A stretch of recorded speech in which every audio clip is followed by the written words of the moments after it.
Ma maison a été détruite par un incendie dévastateur.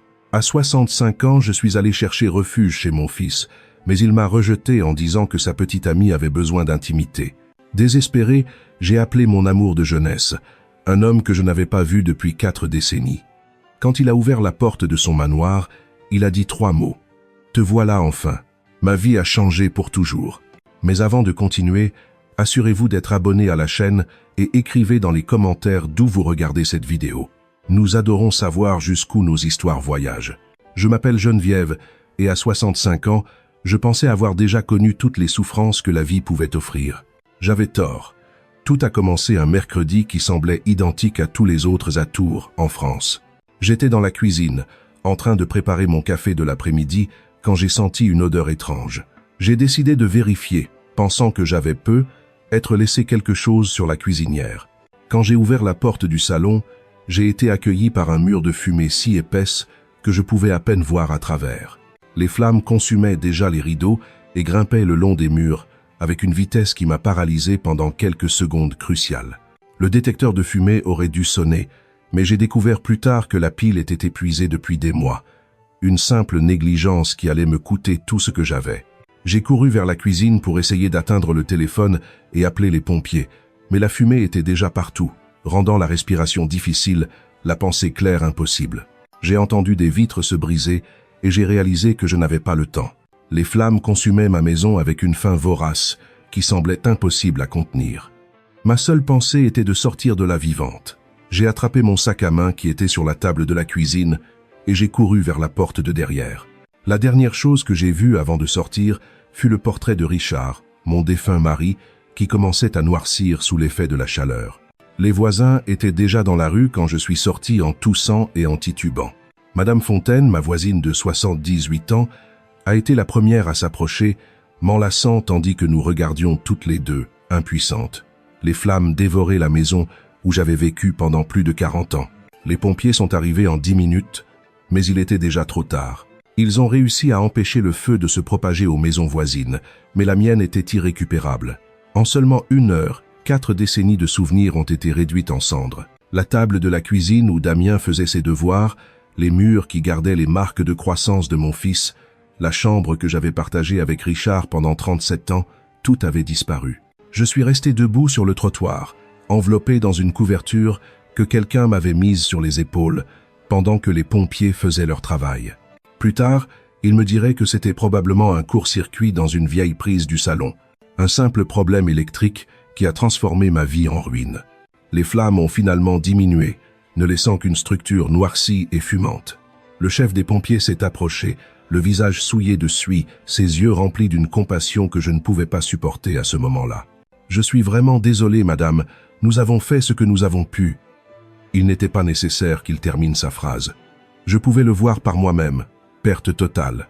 Tout ce que je possédais, à part les vêtements que je portais et le contenu de mon sac à main, avait disparu. Les voisins qui avaient la chance d'avoir encore une maison m'ont accueilli la première nuit. La douce Madame Fontaine a insisté pour que je reste avec elle, mais son petit appartement était déjà à l'étroit avec la visite de ses petits-enfants. La Croix-Rouge avait mis en place des abris d'urgence, mais l'idée de dormir dans un gymnase rempli d'inconnus me faisait me sentir encore plus perdu. C'est alors que j'ai su que je devais appeler Damien. Mon fils vit à environ 1 heure de route, à Orléans, dans un quartier pavillonnaire huppé avec des rues bordées d'arbres et des maisons qui semblent sorties de magazines de décoration. Il y a déménagé il y a 4 ans, lorsqu'il a été promu directeur régional dans la compagnie d'assurance où il travaille. Nous n'étions pas proches, pas de la manière dont les mères et les fils devraient l'être, mais il était toute la famille qu'il me restait. J'ai utilisé le téléphone de Madame Fontaine, car le mien avait fondu avec tout le reste. « Damien, mon chéri, c'est maman, dis-je d'une voix plus faible que je ne l'aurais voulu. « Maman, qu'est-ce qui se passe? Tu as l'air bouleversé. »« I said it. Il y a eu un incendie, mon fils. La maison est partie en fumée. Tout est parti. Il y eut une pause qui sembla durer une éternité. « Tu es blessé? »« Non, je vais bien. Juste quelques égratignures et la gorge irritée par la fumée. Mais j'ai besoin d'un endroit où rester le temps que je m'organise. Juste temporairement. » Une autre pause. « Bien sûr, maman. Viens, on va s'arranger. » Le soulagement qui m'envahit fut si intense que je faillis m'effondrer. Mon fils allait s'occuper de moi. Malgré toute notre distance, Tous les appels manqués et les dîners de fête gênants, il était toujours mon petit garçon. J'ai passé la matinée suivante à regarder les ruines carbonisées, en attendant l'expert de l'assurance.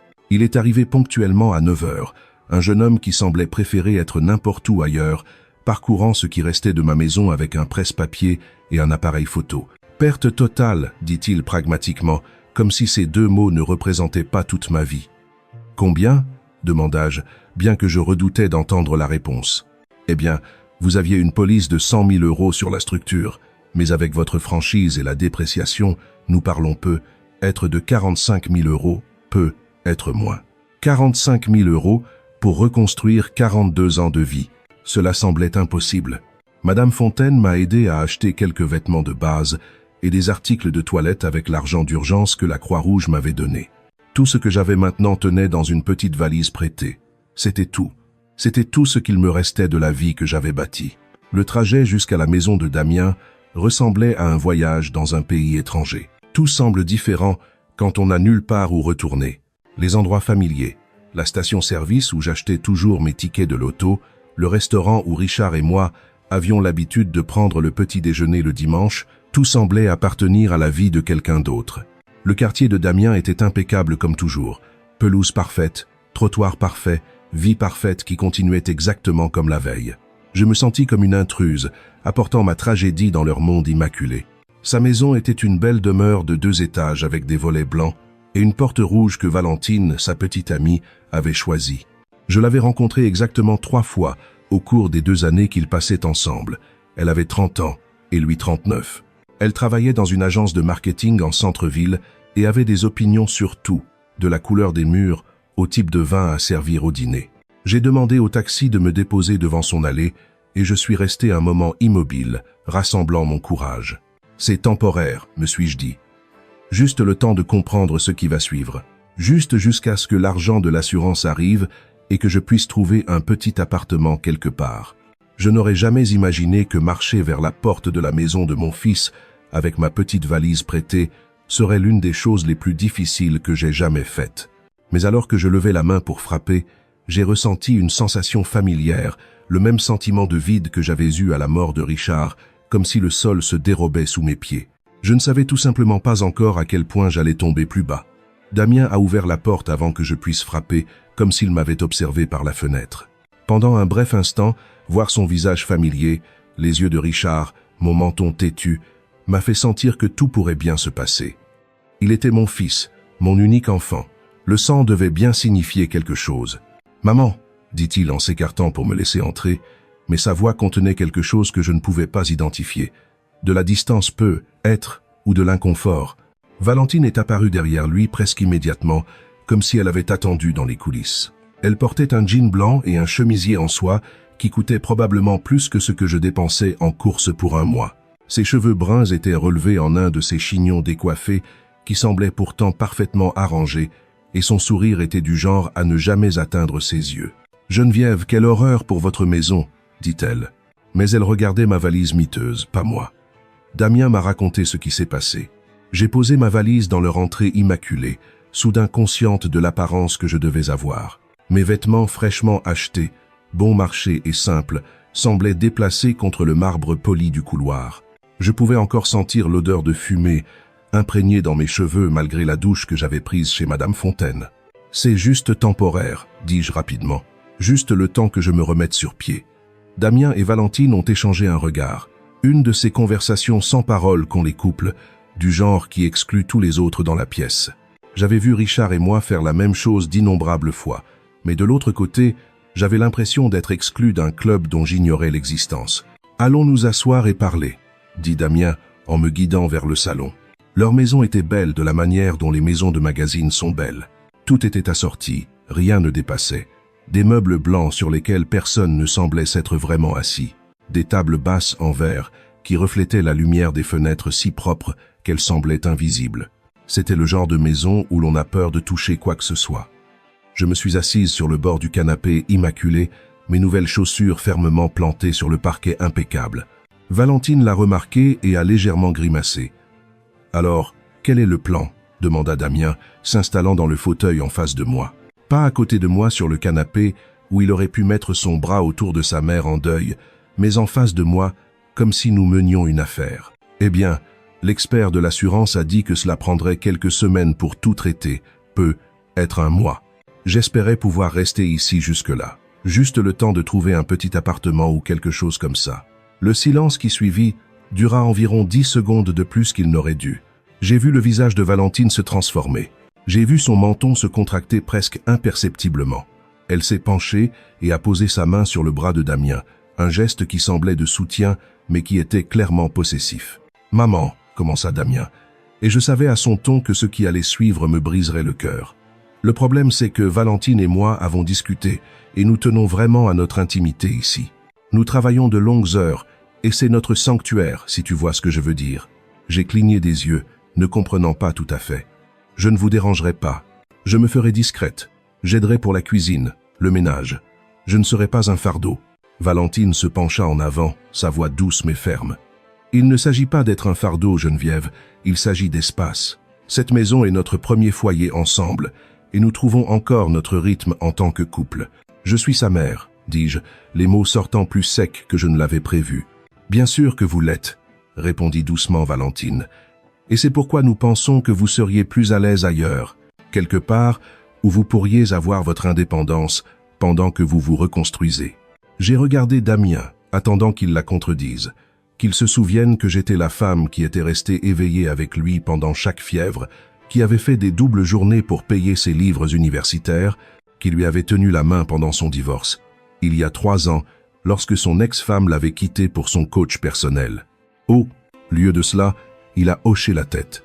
Valentine a raison. Maman, nous pensons que tu serais plus heureuse avec ton propre espace. Les mots m'ont frappé comme un coup de poing. J'ai vraiment senti ma poitrine se serrer comme si quelqu'un écrasait mes poumons. Plus heureuse, Damien, j'ai tout perdu hier. Tout.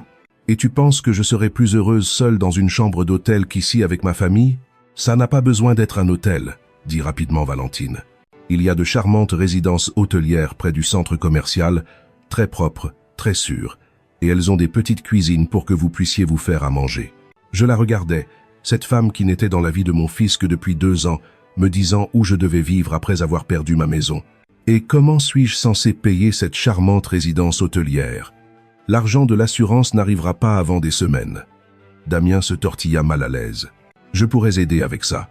Quelques centaines d'euros pour commencer, quelques centaines d'euros, comme si j'étais une parente éloignée, que je connaissais à peine, pas la femme qui lui avait donné la vie. Damien, dis-je, ma voix à peine un murmure. J'ai changé tes couches, je t'ai bercé pendant tes coliques, je t'ai appris à faire du vélo et je t'ai aidé avec tes devoirs.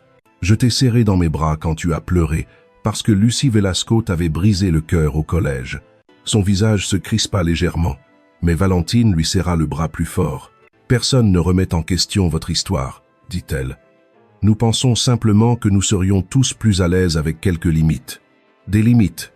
J'avais entendu ce mot du thérapeute que Damien avait consulté après son divorce.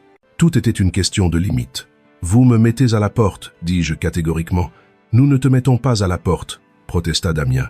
Nous disons juste que cet arrangement ne fonctionnerait peu, être pour personne. De qui est-ce l'idée? Demanda-je, bien que je connaisse déjà la réponse. Je pouvais le voir dans la façon dont Valentine se cala légèrement en arrière, satisfaite comme si elle avait gagné quelque chose. Nous en avons discuté ensemble, dit Damien, mais il ne me regardait pas dans les yeux. Je me suis levé lentement, mes genoux craquant d'une manière qui me rappelait que j'avais 65 ans et que j'étais seul au monde. Je comprends. Maman, ne sois pas comme ça. Nous essayons de faire ce qu'il y a de mieux pour tout le monde. Ce qu'il y a de mieux pour tout le monde, répétai-je les mots comme s'ils étaient dans une langue étrangère. Ce qui serait le mieux pour tout le monde, Damien, c'est que ta mère n'ait pas à dormir dans la rue ce soir. Le visage parfaitement maquillé de Valentine se contracta en une expression de préoccupation. Vous n'avez pas à dormir dans la rue. Comme je l'ai dit, il y a des options. J'ai regardé une dernière fois le salon impeccable, les photos de famille qui incluaient Damien et Valentine, mais aucune de moi. Les meubles chers dans lesquels personne n'était autorisé à vraiment vivre, mon fils, qui avait choisi cette femme froide et belle plutôt que sa propre mère. Vous avez raison, dis-je. Enfin, il y a toujours des options. J'ai pris ma petite valise. Son poids semblait plus lourd maintenant que je savais où je n'étais pas la bienvenue. Damien se leva, l'air mal à l'aise, mais pas assez mal à l'aise pour changer d'avis. Je t'appellerai dans quelques jours, dit-il, dès que tu seras installé quelque part. Ne te dérange pas, dis-je, surprise de la fermeté de ma voix. Je ne voudrais pas envahir votre sanctuaire. Valentine eut la décence de paraître légèrement embarrassée, mais pas assez pour parler, pas assez pour dire « Attends, c'est mal, c'est ta mère ». Je suis sorti de cette maison parfaite avec leur couple parfait et leurs limites parfaites, et je suis resté sur le trottoir un long moment avant de pouvoir me forcer à marcher. Par la fenêtre du salon, je pouvais voir Damien et Valentine parler, probablement sur le fait que je rendais les choses difficiles, sur le drame que j'apportais à leur vie paisible. L'ironie ne m'a pas échappé. J'avais passé des années après la mort de Richard à me dire que j'étais forte, indépendante, que je n'avais besoin de personne. Maintenant, quand j'avais vraiment besoin d'aide, je découvrais que l'indépendance est un luxe que l'on ne peut s'offrir que lorsqu'on a des options. J'ai marché jusqu'à un petit hôtel au coin de la rue et j'ai dépensé presque tout l'argent qui me restait pour une chambre pour la nuit. Assise sur le lit dur, regardant les murs écaillés, j'essayais de savoir où une femme de 65 ans, avec presque pas d'argent et juste une valise de vêtements bon marché devait aller. C'est alors que je me suis souvenu de la carte de visite que j'avais gardée dans mon portefeuille pendant près de 40 ans, miraculeusement sauvée parce qu'elle était avec moi au moment de l'incendie. Jaunie par l'âge et douce d'avoir été tant manipulée. Une carte que je n'aurais jamais pensé utiliser, d'un homme que j'avais aimé quand le monde était jeune et que tout semblait possible. Laurent Dubois, l'homme qui avait promis de revenir pour moi. Un jour, avant que la vie ne s'en mêle et que ce jour n'arrive jamais. J'ai passé 3 nuits dans cet hôtel bon marché avant de trouver le courage de passer l'appel. 3 nuits à me réveiller avec le dos endolori par le matelas mince et le goût de la honte dans la bouche. 3 nuits à écouter des disputes dans le couloir et le bruit constant du trafic par la fenêtre mal isolée. 3 nuits à laver mes quelques nouveaux vêtements dans la petite salle de bain et à les suspendre pour sécher sur l'unique chaise de la chambre. La carte de visite semblait être du papier de soie entre mes doigts, usé par 4 décennies à être porté, mais jamais utilisé. Laurent Dubois était écrit à l'encre bleue délavée. En dessous, un numéro de téléphone avec un indicatif régional que je ne reconnaissais pas. Au dos, de ma propre écriture de jeunesse. N'oublie jamais G. J'avais écrit ces mots à 25 ans, croyant avec la certitude absolue de la jeunesse que Laurent Dubois serait le grand amour de ma vie. Il avait 26 ans avec des cheveux sombres qui tombaient sur son front et des yeux de la couleur de l'ambre doré. Il travaillait dans l'entreprise de construction de son père après l'université et rêvait de plus grandes choses, de construire quelque chose qui comptait. Nous sommes sortis ensemble pendant 9 mois, ce qui à 25 ans semblait une éternité. Il m'emmenait souvent au belvédère sur les collines à l'extérieur de la ville, où nous nous asseyions sur le capot de sa voiture et parlions de nos projets. « Je vais créer ma propre entreprise », me disait-il. « Quelque chose dans le BTP ou la promotion immobilière. Quelque chose qui me rendra assez riche pour te donner tout ce que tu mérites. Je reviendrai pour toi, Geneviève. » Il me l'avait promis la veille de son départ pour un projet dans la capitale. « Je ferai quelque chose de ma vie, puis je reviendrai et je t'épouserai. » Mais les promesses à 25 ans ont l'habitude de s'estomper lorsque la vraie vie prend le dessus. Il a écrit des lettres au début, de longues lettres passionnées, pleines de rêves et de projets. Je répondais en lui parlant de mon travail à la banque, de comment je l'attendais, comme promis. Puis les lettres sont devenues plus courtes, moins fréquentes. Quand j'ai rencontré Richard 6 mois plus tard lors d'un événement de la paroisse, Laurent semblait être un beau rêve que j'avais fait un jour, trop beau pour être vrai. Richard était stable, fiable, déjà âgé de 32 ans et avec un bon travail à la compagnie de téléphone.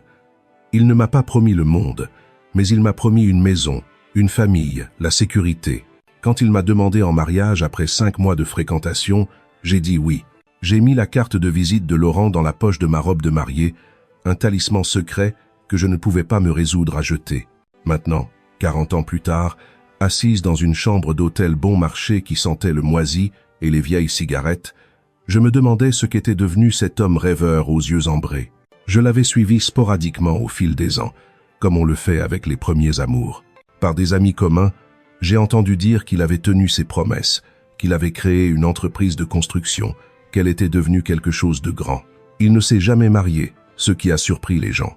Trop occupé à construire son empire, disait-il. Ce Dubois a toujours été ambitieux.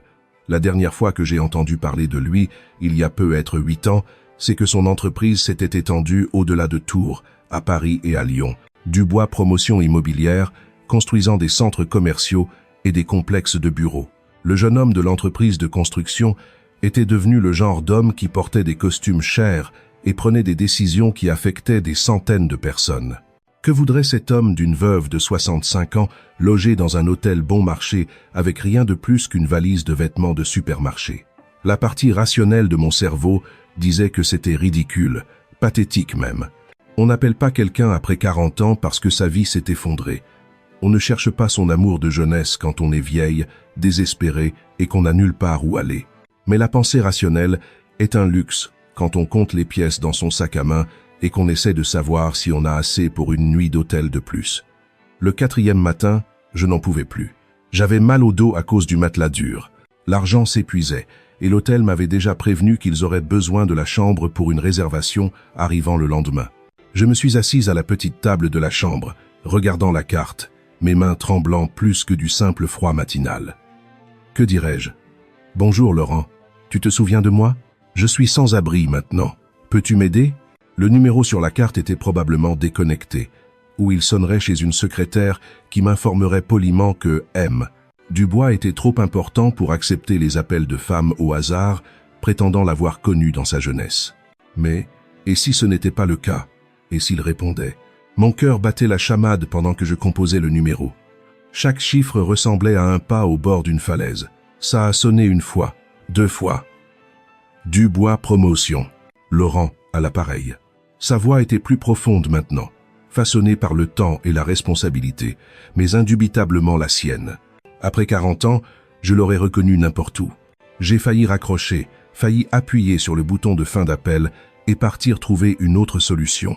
Mais quelque chose dans son ton, une certaine chaleur qui semblait traverser le téléphone et m'envelopper comme une couverture, m'a fait parler. Laurent, c'est Geneviève. Geneviève Mercier. Enfin, je suis Geneviève Sanchez maintenant, mais j'étais Mercier. Enhazen. Un silence assez long pour que je pense que l'appel avait être été coupé, ou qu'il avait raccroché, ou qu'il n'avait aucune idée de qui j'étais. Puis, Geneviève, juste mon nom, dit comme une prière ou un émerveillement, comme s'il ne pouvait pas y croire. Je suis désolé d'appeler comme ça, me suis-je empressé de dire, les mots se bousculant dans mon désespoir d'expliquer avant qu'il ne puisse raccrocher. Je sais que ça fait longtemps et je ne devrais probablement pas appeler, mais je ne savais pas qui d'autre. « Où es-tu » m'a-t-il interrompu, sa voix nette d'inquiétude. « Je suis à Orléans, dans un hôtel appelé Le Repos, et je sais que ça semble fou, mais ma maison a brûlé la semaine dernière. J'ai tout perdu, et mon fils ne veut pas que je reste avec lui, et je n'ai nulle part où aller. » Les mots sont sortis en un flot, chacun plus difficile à dire que le précédent. Admettre que votre propre fils vous a rejeté, c'était comme admettre que vous aviez échoué dans la partie la plus fondamentale de l'être humain. « Donne-moi l'adresse exacte, » dit Laurent, sa voix maintenant complètement professionnelle. « Je viens te chercher. Tu n'as pas à faire ça. Je ne sais même pas pourquoi j'ai appelé. Je suppose que j'avais juste besoin d'entendre une voix amicale. Geneviève. » Son ton n'admettait aucune discussion. « Dis-moi où tu es. Je suis déjà en route vers ma voiture. » Au téléphone, j'ai pu entendre le bruit d'une porte qui se ferme, un moteur qui démarre. Il venait vraiment. Cet homme à qui je n'avais pas parlé depuis 40 ans abandonnait n'importe quelle affaire importante pour me sauver d'un hôtel miteux. Je lui ai donné l'adresse, ma voix à peine un murmure. « Laurent, mon apparence, je ne suis pas la fille dont tu te souviens. »« Moi non plus, » dit-il, et je pouvais entendre le sourire dans sa voix. Mais j'attends cet appel depuis 40 ans. Après avoir raccroché, j'ai passé l'heure suivante à emballer mes quelques affaires, oscillant entre la panique et l'incrédulité. Qu'est-ce que je faisais? Qu'est-ce que nous faisions? C'était de la folie. On ne pouvait pas simplement reprendre une relation après 4 décennies, comme si on continuait une conversation de la veille. Mais alors que je regardais par la fenêtre de l'hôtel, attendant une voiture que je ne reconnaîtrais pas, transportant un homme qui pourrait ne pas me reconnaître, j'ai ressenti quelque chose que je n'avais pas ressenti depuis avant l'incendie. L'espoir. C'était être un espoir insensé. Être mènerait-il à plus de déception, plus de chagrin, mais c'était de l'espoir quand même. Et à 65 ans, sans rien à perdre, l'espoir valait le risque. Adix 45 précise, une Mercedes argentée s'est garée devant l'hôtel, brillante et étincelante contre le décor usé de la rue. J'ai regardé par la fenêtre pendant que la voiture se garait, mon cœur battant contre mes côtes comme un oiseau essayant de s'échapper de sa cage. Les vitres étaient teintées, donc je ne pouvais pas voir à l'intérieur. Mais quelque chose au fond de ma poitrine me disait que c'était lui. Le moteur s'est arrêté et la portière du conducteur s'est ouverte. Même après 40 ans, même avec des cheveux gris et des rides autour des yeux, même en portant le poids de décennies que je n'avais pas partagé avec lui, je l'ai reconnu immédiatement. Laurent Dubois est sorti de cette voiture comme s'il sortait de mes rêves, et quand il a levé les yeux vers la fenêtre où je me tenais, les années se sont effondrées entre nous comme si elles n'avaient jamais existé. J'ai pris ma valise et j'ai descendu les escaliers avec la précipitation de quelqu'un qui craint qu'un rêve ne s'évanouisse s'il attend trop longtemps. Il se tenait près de la voiture, m'attendant. Laurent avait la même confiance détendue qu'il avait à 26 ans, mais elle était maintenant raffinée, polie par le succès et la maturité. Il portait un jean foncé et un pull bleu marine qui coûtait probablement plus que ce que je dépensais en course pour un mois. Mais ses yeux ambrés qui avaient hanté mes rêves pendant des décennies, étaient exactement les mêmes. Je voulais me cacher, je voulais retourner dans la chambre et faire comme si cela n'arrivait pas. J'avais l'air affreuse. Mes cheveux n'avaient pas été coupés depuis des mois. Mes vêtements bon marché étaient froissés. Et je me sentais petite et insignifiante comparée à l'homme élégant qui m'attendait. Mais il me souriait déjà. Un sourire qui a fait bondir mon cœur comme si j'avais de nouveau 25 ans. Je me suis approché de lui lentement, soudain incapable de respirer. « Bonjour, Geneviève », dit-il doucement. De près, je pouvais voir les changements que le temps avait opérés.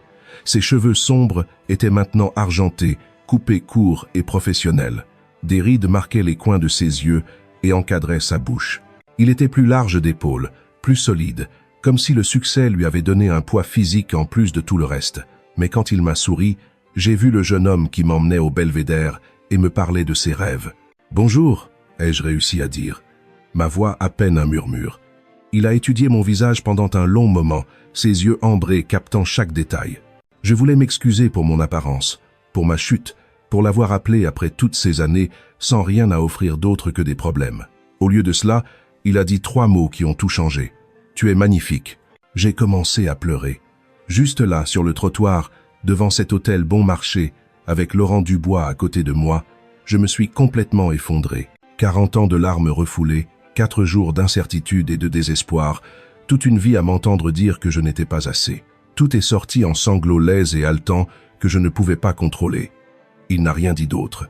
Il n'a pas essayé de me calmer ou de me dire que tout irait bien. Il a simplement pris ma valise d'une main et m'a entouré de son autre bras pendant que je m'effondrais contre sa poitrine. Il sentait l'eau de Cologne chère et les vêtements propres, le succès et la stabilité, tout ce que j'avais perdu et tout ce que je n'avais jamais eu. Son pull était doux contre ma joue et ses bras étaient forts autour de mes épaules tremblantes. « Je suis désolé », allaitai-je contre sa poitrine. « Je suis désolé, Laurent. Je n'aurais pas dû appeler. Je n'aurais pas dû t'entraîner dans ce pétrin. »« Chut !» murmura-t-il, sa main caressant mon dos. « Tu aurais dû appeler il y a des années. » Quand les larmes ont finalement cessé, je me suis reculé pour le regarder, embarrassé par la tache humide que j'avais laissée sur son pull cher. Je dois avoir l'air d'un désastre. Il a tendu la main et a essuyé une larme de ma joue, son contact doux comme un murmure. « Tu as l'air de quelqu'un qui a traversé l'enfer et qui a survécu. Ce n'est pas un désastre, Geneviève, c'est de la force. » J'ai ri, mais le son était tremblant et amer. De la force. J'ai 65 ans. Je loge dans un hôtel de 4e catégorie parce que mon propre fils ne veut pas de moi. Ce n'est pas de la force, c'est pathétique. Son menton se contracta et pendant un instant, j'ai vu une lueur de la colère qu'il essayait de cacher. « Ton fils est un idiot. Tu ne le connais pas. Je n'ai pas besoin de le connaître. Je te connais, toi. » Il fit une pause, ses mains reposant toujours doucement sur mes épaules. Ou du moins, je te connaissais. Et la Geneviève Mercier que je connaissais ne rejetterait jamais quelqu'un dans le besoin, surtout la famille. La façon dont il a dit mon nom de jeune fille, comme si c'était quelque chose de précieux qu'il avait gardé toutes ces années, a fait mal à ma poitrine d'un désir pour la femme que j'étais. C'était il y a longtemps, je ne suis plus cette fille. Être pas, concéda-t-il, mais j'aimerais connaître la femme qu'elle est devenue. Il a mis ma valise dans le coffre de sa luxueuse voiture comme si c'était un trésor, pas un sac bon marché contenant tout ce qu'il me restait au monde. Alors qu'il m'ouvrait la portière passager, je suis resté momentanément paralysé par l'irréalité de la situation. Le matin de l'incendie, j'avais une maison, des souvenirs, une vie construite sur des décennies. Maintenant, je montais dans la voiture d'un homme que je n'avais pas vu depuis 40 ans, sans aucune idée de ce qui allait suivre. « Où allons-nous » demandai-je alors qu'il démarrait le moteur. « À la maison », dit-il simplement. Le trajet a duré près d'1 heure, traversant des quartiers de plus en plus riches, jusqu'à ce que nous arrivions dans une région que je n'avais jamais vue auparavant. Des collines ondulantes parsemées de propriétés cachées derrière des murs de pierre et des portails en fer forgé. Des arbres qui semblaient avoir été placés par des professionnels, des boîtes aux lettres qui coûtaient probablement plus cher que les voitures de la plupart des gens. Laurent a tourné dans une longue allée marquée seulement par une petite plaque de laiton indiquant « Dubois ». L'allée serpentait à travers des arbres matures et des jardins entretenus avant de s'ouvrir sur une entrée circulaire devant une maison qui m'a coupé le souffle. Ce n'était pas ostentatoire ou tape à l'œil. C'était élégant de la manière dont le vrai argent est élégant. Discret, sûr, construit pour durer. De la pierre et du bois, avec de hautes fenêtres qui captaient la lumière de l'après-midi et un porche qui vous invitait à vous asseoir et à rester un moment. « Laurent », murmurai-je en regardant ce monument à tout ce qu'il avait accompli. « C'est incroyable. Il a garé la voiture, mais n'est pas sorti tout de suite. Au lieu de cela, il est resté là, regardant la maison comme s'il la voyait à travers mes yeux. « Elle est trop grande, » dit-il calmement. « Elle l'a toujours été. Je l'ai construite en pensant que je la remplirais un jour, mais... » Il haussa les épaules. Un geste si familier que mon cœur s'est serré. Certains rêves ne se réalisent pas comme prévu. Tu ne t'es jamais marié ? La question m'a échappé avant que je puisse la retenir. Il s'est tourné vers moi, son expression indéchiffrable. J'ai failli, 1 ou 2 fois, mais il manquait toujours quelque chose. Il a hésité un instant, puis a dit simplement « Toi ». Le mot est resté suspendu entre nous dans la voiture silencieuse, chargée de 40 ans de « et si » et de « ce qui aurait pu être ». Je voulais demander ce qu'il voulait dire. Je voulais comprendre comment j'aurais pu manquer dans une vie dont je n'avais jamais fait partie. Mais avant que je puisse trouver les mots, il sortait déjà de la voiture, faisant le tour pour m'ouvrir la porte. La maison était encore plus impressionnante à l'intérieur. Des parquets qui brillaient comme du miel, de hauts plafonds, des meubles qui semblaient sortir de magazines d'architecture. Mais ce n'était pas froid, ou comme un musée. Il y avait des livres partout, des fauteuils de lecture confortables placés près des fenêtres, des photos éparpillées sur des tables d'appoint. On se sentait comme dans une maison où quelqu'un vivait vraiment, pas seulement une vitrine pour le succès. « Tu as faim ?» demanda Laurent, me conduisant dans une cuisine plus grande que tout mon ancien salon. J'étais sur le point de préparer le déjeuner quand tu as appelé. Je me suis rendu compte que j'étais affamé. Le petit déjeuner de l'hôtel n'avait été qu'un vieux pain au lait et un café faible, et mon estomac était noué par le vide et les nerfs. « Je ne veux pas déranger », ai-je commencé, mais il m'a interrompu d'un regard. « Geneviève, arrête. Tu n'es pas un dérangement. Tu es. » Il fit une pause, cherchant ses mots. « Tu es la réponse à une question que je me pose depuis 40 ans. » Pendant qu'il cuisinait, et il savait vraiment cuisiner, se déplaçant dans cette immense cuisine avec l'aisance de quelqu'un qui avait appris à prendre soin de lui, j'ai étudié les photographies éparpillées dans la pièce. Laurent, lors de cérémonies d'inauguration, coupant des rubans, serrant la main de personnes importantes. Laurent avec diverses femmes lors de galas de charité et de dîners d'affaires, toujours souriant, mais n'ayant jamais l'air complètement heureux. « Parle-moi de ta vie », dit-il en posant une assiette de poulet parfaitement rôti et de légumes grillés devant moi. « Parle-moi de Richard, de ton fils, de tout ce que j'ai manqué. » Alors je l'ai fait. Au cours d'un déjeuner qui avait le goût du paradis après des jours de nourriture d'hôtel horrible, je lui ai parlé de mon mariage avec Richard. Richard, stable et confortable, qui m'a donné la sécurité et la compagnie, mais pas la passion. De Damien, le bébé que j'avais si désespérément désiré et aimé si férocement, qui avait grandi pour devenir un étranger, qui valorisait le confort de sa petite amie plutôt que les besoins de sa mère. Je lui ai parlé des années passées à être une bonne épouse, une bonne mère, une bonne veuve, de l'incendie qui avait emporté tout ce que je possédais et du fils qui avait emporté tout ce qu'il me restait. Laurent a écouté sans interrompre, ses yeux ambrés ne quittant jamais mon visage. Quand j'ai eu fini, il est resté silencieux un long moment. « Je suis désolé, » dit-il enfin. « Je suis désolé pour Richard, pour ta maison, pour ton fils. Mais je ne suis pas désolé que tu m'aies appelé. Pourquoi ?» La question est sortie plus petite que je ne l'avais prévu. Il a tendu la main sur la table et a pris la mienne dans la sienne. Toujours forte, toujours douce, toujours capable de faire battre mon cœur plus vite, après toutes ces années. « Parce que je n'ai jamais cessé de t'aimer, » dit-il calmement. Parce que chaque affaire que j'ai conclue, chaque succès que j'ai obtenu, chaque euro que j'ai gagné, c'était pour que je puisse être digne de toi quand tu reviendrais à moi. Laurent, je sais que ça semble fou. Je sais que 40 ans, c'est long, et que nous sommes des personnes différentes maintenant, mais quand j'ai entendu ta voix au téléphone aujourd'hui, c'était comme si la pièce manquante de ma vie s'était enfin mise en place. J'ai regardé nos mains jointes, la sienne bronzée et soignée, la mienne usée par le travail et montrant chaque jour de mes 65 ans. Je ne suis pas la fille dont tu te souviens. Non, concéda-t-il. Tu es mieux. Tu es réelle. Tu as vécu, aimé, perdu et survécu. Cette fille de 25 ans était jolie, mais elle n'était que potentielle. Tu es la femme que ce potentiel est devenu. Les mots se sont installés autour de mon cœur comme une couverture chaude, guérissant des blessures que je ne savais même pas que je portais encore. Pour la première fois depuis plus longtemps que je ne pouvais me souvenir, je me suis senti vu, pas comme la mère de quelqu'un ou la femme de quelqu'un ou le fardeau de quelqu'un, mais comme moi-même. Et maintenant ? Demandai-je. Laurent sourit, ce même sourire dévastateur qui m'avait fait tomber amoureuse de lui quand le monde était jeune. Maintenant, nous découvrons à quoi ressemble le reste de nos vies ensemble. Si tu veux de moi. Assise dans sa belle cuisine remplie de bonne nourriture et de possibilités, j'ai réalisé que parfois, l'incendie qui détruit votre ancienne vie ne fait que laisser de la place à la vie que vous auriez toujours dû avoir. Vivre avec Laurent, c'était comme découvrir une version de moi-même que j'avais oublié exister. La première semaine était étrange. Nous marchions sur la pointe des pieds l'un autour de l'autre, comme des étrangers polis partageant un espace. Il m'a donné toute la suite d'invités de sa maison. Une chambre plus grande que mon ancien salon, une salle de bain privée avec une baignoire pour 2 personnes et un petit salon avec vue sur ses jardins. J'avais l'impression de séjourner dans un hôtel de luxe, ayant peur de toucher quoi que ce soit ou de laisser trop de preuves de ma présence. Mais Laurent était patient, de la manière dont les hommes qui réussissent apprennent à l'être. Et progressivement, j'ai commencé à me détendre. Il avait une femme de ménage, Carmen, qui venait 3 jours par semaine. Mais les autres jours, je me suis retrouvé à cuisiner pour lui.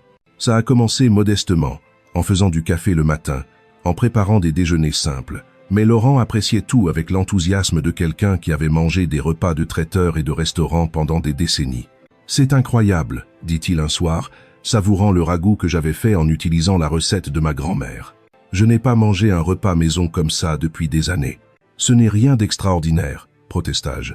Mais à l'intérieur, je rayonnais. Quand quelqu'un avait-il apprécié ma cuisine pour la dernière fois? Damien se plaignait que je faisais toujours les 5 mêmes plats. Valentine avait un jour suggéré que j'essaie des saveurs plus contemporaines pour les dîners de famille. Laurent secoua la tête. « C'est parfait. Tu es parfaite. » Ce mot « parfaite » aurait dû me mettre mal à l'aise. J'avais 65 ans, avec des racines grises apparentes et des rides d'expression devenues des sillons permanents. Mes mains étaient tachées par l'âge, mon corps mou là où il était autrefois ferme. J'étais tout sauf parfaite. Mais quand Laurent me regardait, je me voyais reflété dans ses yeux comme quelqu'un de magnifique, quelqu'un digne d'amour, d'attention et de tendresse. Nous sommes tombés dans des routines qui semblaient aussi naturelles que de respirer. Nous prenions le petit déjeuner ensemble sur la terrasse arrière, où Laurent lisait des rapports d'affaires, et moi, j'observais les oiseaux dans ces mangeoires élaborés. Nous faisions des promenades l'après-midi autour de la propriété, où il me montrait les jardins qu'il avait plantés lui-même, et la serre où il cultivait des orchidées en hobby. Les soirées étaient pour la conversation. Nous avions 40 ans à rattraper, et nous l'avons fait lentement, prudemment, comme des archéologues examinant des artefacts précieux. Je lui ai raconté combien il avait été difficile de perdre Richard, le vide de la maison dans les mois qui ont suivi, comment je devais me forcer à sortir du lit chaque matin, la solitude du veuvage, la façon dont les gens vous traitent, comme la moitié d'une personne une fois que votre mari est parti. Il m'a parlé de son entreprise, comment elle était passée d'une petite entreprise de construction à un empire immobilier avec des projets dans 3 régions, des femmes qu'il avait fréquentées au fil des ans, des femmes intelligentes et accomplies qui étaient parfaites à son bras lors de galas de charité, mais qui ne l'avaient jamais fait se sentir complet. « Il y a eu une femme », dit-il un soir alors que nous étions assis près de sa cheminée, la pluie battant contre les fenêtres. « Hélène. Elle était architecte, brillante, belle. Tout le monde disait que nous étions parfaits l'un pour l'autre. J'ai senti une pointe de jalousie qui m'a surprise par son intensité. Que s'est-il passé? Je l'ai demandé en mariage, dit-il calmement. La veille de Noël, il y a 5 ans. Grande mise en scène, restaurant avec vue sur la ville, bague chère, tout ce qu'elle avait dit vouloir. Et elle a dit oui. Nous avons prévu le mariage pour l'été suivant, mais à mesure que la date approchait, j'avais ce sentiment que quelque chose n'allait pas. Pas avec elle. Elle était tout ce que n'importe qui pourrait vouloir chez une épouse. Mais avec moi. Il fit une pause, regardant le feu. La veille du mariage, j'ai tout annulé. Laurent, non. Qu'est-ce que tu lui as dit? La vérité. Il me regarda alors, ses yeux sérieux. Que j'étais toujours amoureux d'une femme que j'avais connue il y a 40 ans, et que ce ne serait pas juste de l'épouser alors que mon cœur appartenait à quelqu'un d'autre. Les mots m'ont frappé comme un coup physique. Tu as annulé ton mariage pour moi, pour le souvenir de moi, pour la possibilité qu'un jour, d'une manière ou d'une autre, j'ai besoin de toi et que tu sois là à attendre. Je l'ai regardé. Cet homme accompli et séduisant qui aurait pu avoir n'importe qui, et j'ai essayé de comprendre ce qu'il me disait. C'est de la folie, dis-je. Ça l'est. Il se pencha en avant, prenant mes mains dans les siennes. Est-ce plus fou que de garder ma carte de visite dans ton portefeuille pendant 40 ans? Il avait raison. Bien sûr, nous étions tous les deux fous. Nous vivions tous les deux avec les fantômes de ce qui aurait pu être, mais d'une manière ou d'une autre, contre toute attente, notre forme particulière de folie nous avait réunis. 3 semaines après mon arrivée, Damien a appelé. J'étais dans la cuisine de Laurent, préparant le dîner et fredonnant pour moi-même. Vraiment fredonnant. Quelque chose que je n'avais pas fait depuis des années, quand mon téléphone a sonné. Le nom de Damien sur l'écran a noué mon estomac avec l'anxiété familière. « Bonjour, mon chéri », dis-je, essayant de garder ma voix neutre. « Maman ». Son ton était étrange, soigneusement contrôlé. « J'ai essayé de t'appeler. Ton téléphone va directement sur la messagerie. » C'était vrai. J'avais filtré mes appels, pas prête à faire face à la culpabilité ou à l'obligation que Damien pourrait m'imposer. J'ai été occupé. Occupé à quoi? J'ai entendu dire que tu avais quitté l'hôtel il y a des semaines. Où vises-tu? J'ai regardé autour de la belle cuisine de Laurent, les fleurs fraîches qu'il avait rapportées ce matin, les verres à vin cher sur le comptoir. Je reste chez un ami. Quel ami? Maman, tu n'as pas d'amis avec de l'argent. Sa supposition m'a offensé, en partie parce qu'elle avait été vraie pendant si longtemps après la mort de Richard. J'avais laissé la plupart de mes amitiés s'estomper. Trop fatigué et trop fier pour entretenir des relations quand je n'avais rien à offrir en retour. Tu serais surpris? Dis-je froidement. Il y eut une pause, et je pouvais pratiquement l'entendre traiter cette information. Maman, je pense que nous devons parler.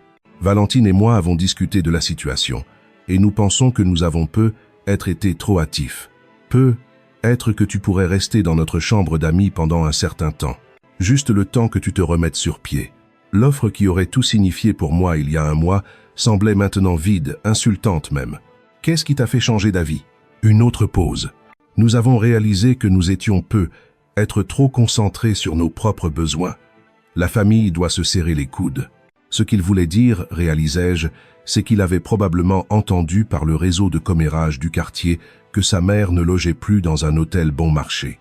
Quelqu'un avait mentionné l'avoir vue avec un homme bien habillé dans une voiture chère. Damien était curieux, et la curiosité l'avait rendu généreux. « C'est très gentil de ta part, dis-je, mais je suis parfaitement heureuse là où je suis. Maman, tu ne peux pas simplement emménager avec un étranger, ce n'est pas sûr. Que sais-tu de cette personne? Je sais qu'il ne m'a jamais fait sentir comme un fardeau, dis-je calmement. Je sais qu'il apprécie ma compagnie, ma cuisine, et qu'il me dit que je suis belle tous les jours. Le mariage n'était pas comme mon premier. Quand j'ai épousé Richard il y a 40 ans, tout était question de ce que les autres attendaient. Robe blanche, cérémonie à l'église, réception à la salle des fêtes avec un DJ et un bar payant. Nous avons invité tous ceux que nous connaissions et plusieurs personnes que nous n'aimions pas particulièrement parce que c'était ce qu'on faisait. Nous accomplissions le rituel pour la communauté, pas pour nous-mêmes. Cette fois, Laurent et moi avons fait exactement ce que nous voulions.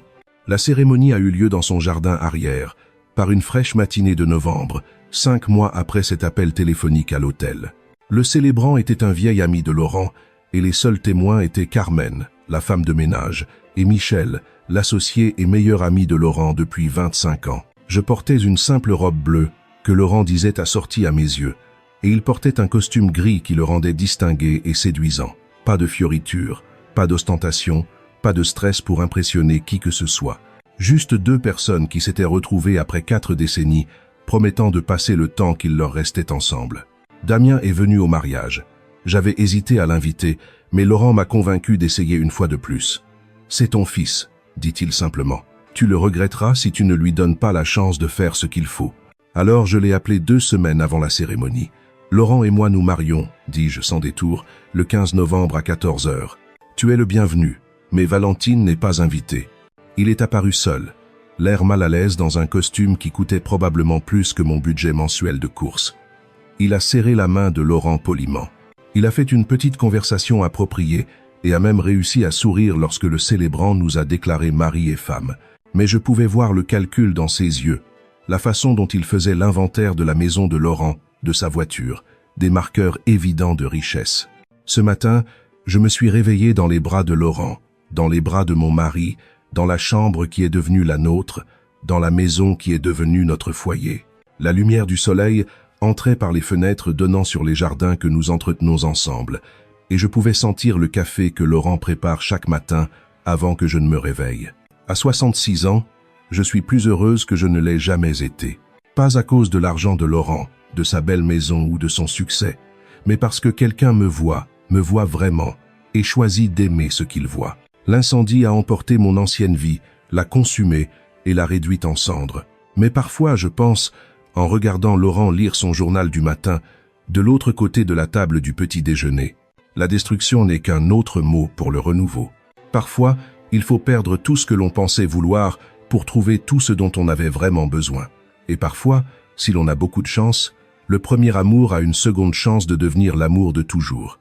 La carte de visite que j'ai gardée pendant 40 ans est maintenant encadrée, posée sur le bureau de Laurent dans son bureau.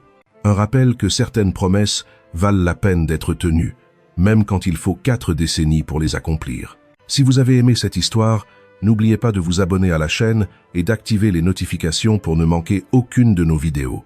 Et si vous voulez nous soutenir encore plus, envisagez de devenir membre de la chaîne. Vous aurez accès à du contenu exclusif et aiderez notre communauté à grandir. Merci d'avoir regardé jusqu'ici.